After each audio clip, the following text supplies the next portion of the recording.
Today we're going to discuss the 3 big mistakes that could derail your retirement. My name is Tyler Watney and I'm a fiduciary financial advisor. Fiduciary means that I am legally obligated to act in the best interest of my clients. We're not going to discuss stocks. We're not going to discuss any individual investments, and I'm not going to attempt to sell you anything. What we are going to discuss are the 3 major mistakes that could completely derail your retirement. So before we get into that, we need to discuss why now is the time to make a shift, to make a change in your portfolio. The first is because of what is going on right now. The Fed is in the process of cutting interest rates. What that means is some of your fixed investments that you may have enjoyed for the past couple of years, those are going to be going away. Many times I meet with someone who is in a money market or a CD and they're like, oh, I have 5% fixed that I'm just getting paid. But what they don't understand is that as the Federal Reserve cuts interest rates, that rate is going to go down as well. The shame about all of this is these are people who they don't like taking, they think the right way. They know that they should not be taking an inordinate amount of risk. And so they have their money in money markets or CDs. But what they do not understand is that when the Federal Reserve continues to cut interest rates, that option now is going to be a paltry sum. If you have, for instance, $1 million in money markets, that 5% paying you $50,000 a year could be nice. You might be set up for a pretty solid life. What happens when the Federal Reserve cuts rates and now your money markets are 1%? Well, now that $1 million is only paying you $10,000 a year. Now, with that $10,000 a year, combined with your Social Security check, that's probably not going to be enough for you to live. So now you're in a situation that you didn't prepare for where you're having to take more risk than you're comfortable with because you didn't prepare. Interest rates are low now. That's the only option you have. That's not a good option, and that's why now is the time to make a shift in your retirement approach. Past performance does not equal future returns, and we never know what the market is going to do for the next 10 years. Just because the market performed in a certain way for the last 10 years does not mean the next 10 years is going to be the same. For example, Goldman Sachs, among a variety of other banks, have projected that the S&P is going to average 3% gains annually for the next 10 or so years. Let me ask you this. If you're taking part in the 4% withdrawal strategy, which many people tout, it's just simple math. If you're only making 3% a year, but you're withdrawing 4% a year, what is going to happen? Well, your portfolio is going to decline by 1% a year. That doesn't even get into the point of what happens if the market loses and you're withdrawing 4% a year. Now all of a sudden those are compounding because your account is down just from the performance, but now you're withdrawing 4%. So now that adds to those losses and you can have a devastating compound effect. The other reason it's time to make a shift is the importance of protection. Many people go into retirement, but it's important to understand that the way you approach the run-up to retirement is not the same as the way you approach once you're in retirement. Accumulation is different than preservation. For example, when you are accumulating that retirement account, if the market is down, who pays you while you're working? Your employer, right? So you don't need a pull from that retirement account. Now, when you're in retirement, who pays you? You pay you. So if the market is down while you're pulling, it creates a pretty big example. The biggest way to prevent that is to make a shift and make sure that a good chunk of your money is protected against loss. Even if you lose, the money you're relying on for income is not losing. Those are the reasons to make a shift. But we're going to get into the top mistakes That last point leads us into our first mistake. A lot of people do not understand the difference between average return and yield. I always use this in our events as an example. If I have $100 and I lose 20%, I have $80.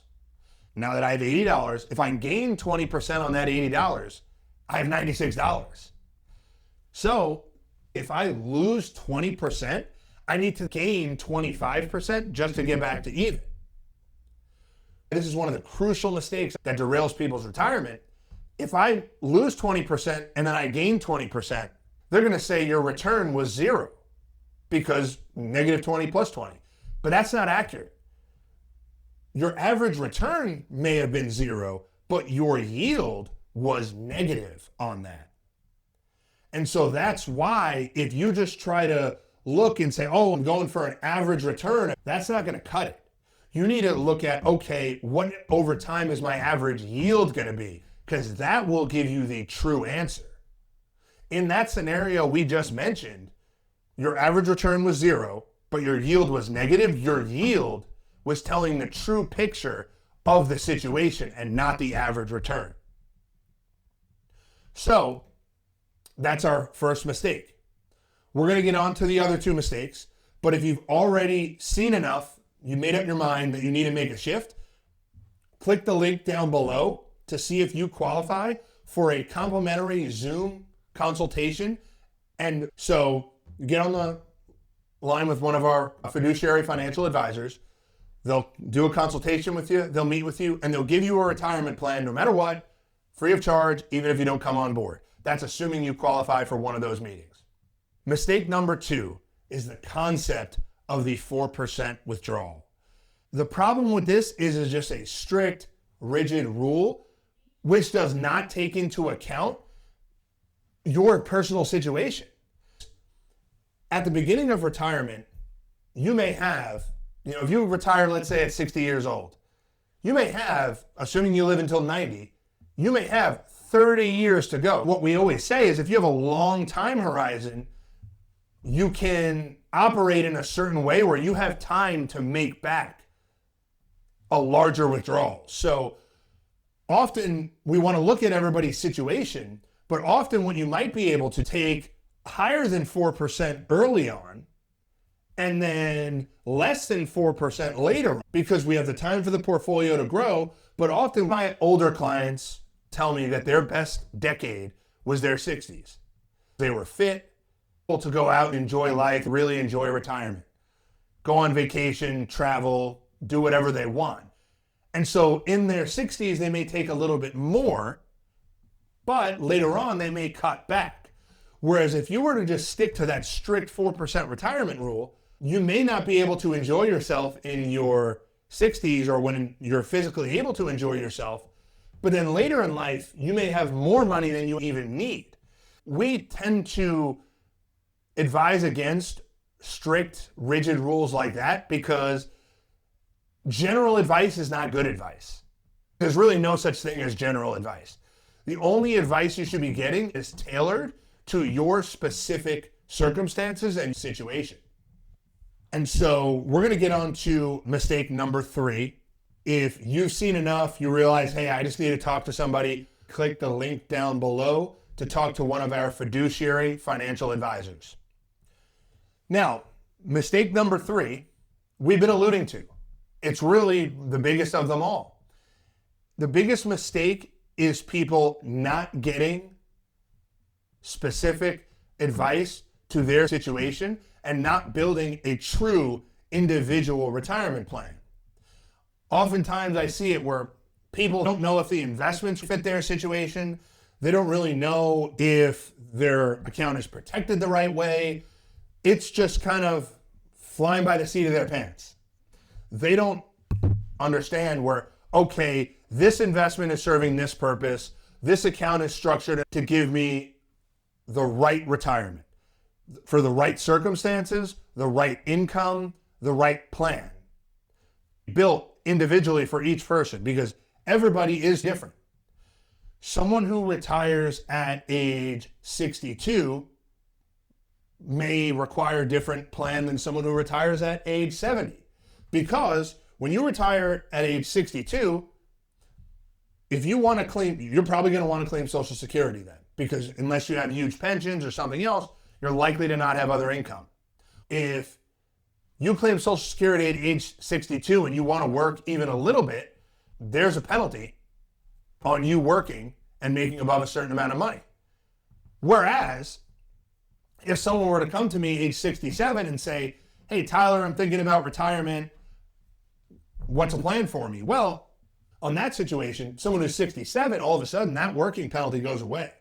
So they'd have the option to take Social Security at age 67 and then maybe work for a year or two. But that's why everybody's situation is different. If you're just following generic advice or you're picking random investments, you don't even know if they're working towards your retirement plan, it's probably not going to work. So that's mistake number 3. It's important to sit down with a fiduciary financial advisor.